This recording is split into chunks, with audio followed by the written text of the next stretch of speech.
Assalamualaikum warahmatullahi wabarakatuh. Nama saya Aini Faizal dari kelas TBIA. Hari ini saya akan membacakan tentang Bloom's theory. Benjamin Bloom worked as an educational professor, a researcher, an editor, and examiner throughout his career. His main contribution to the area of education involved mystery learning, his model of talent development, and Bloom's theory or level of critical thinking. He focused much of his time on the study of educational objectives and ultimately proposed that any text stimulates one of the three psychological domains: cognitive, affective, or psychomotor. The cognitive domain deals with the knowledge and understanding of concept or idea.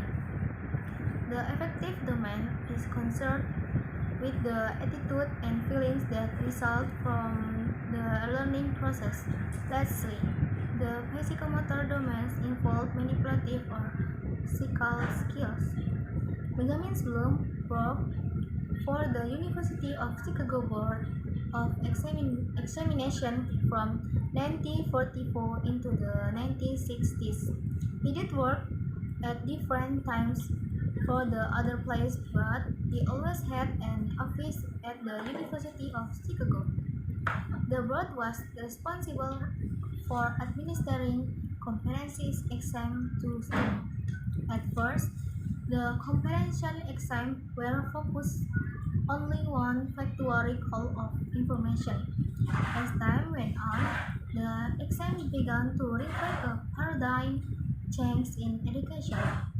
The exam began to focus on how students reason and solve problems instead of just factual recall.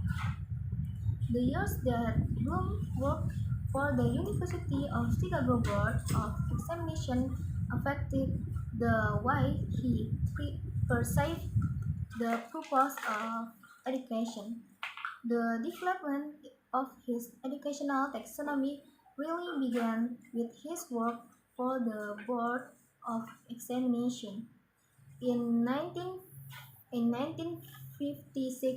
Benjamin Bloom headed a group of psychologists at the University of Chicago who developed an hierarchy of intellectual behavior important to learning and mastering a concept. This became known as Bloom taxonomy, which is still an integral part of educational objectives today.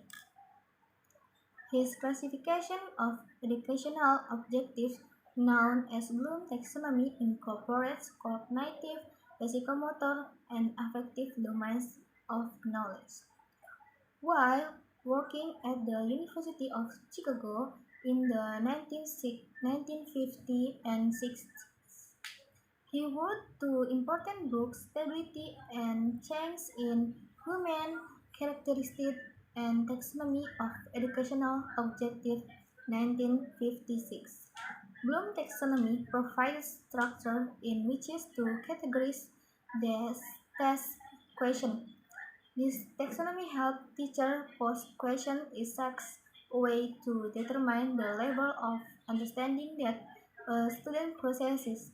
For example, based upon the type of question asked, a teacher can determine that a student is competent in content knowledge, comprehension, application, analysis, synthesis, and/or evaluation.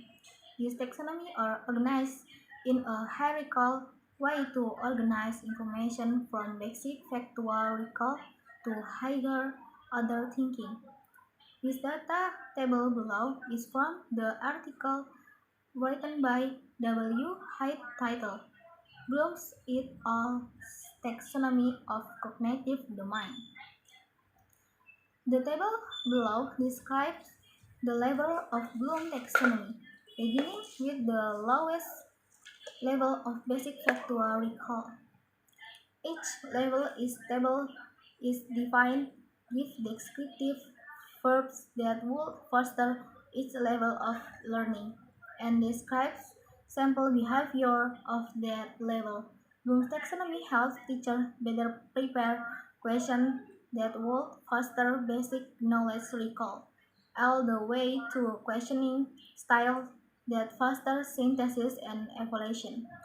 By structuring the questioning format, teacher will be able to better understand what a child's weakness and strengths are and determine ways to help students think at a higher level. Sekian dari saya. Assalamualaikum warahmatullahi wabarakatuh.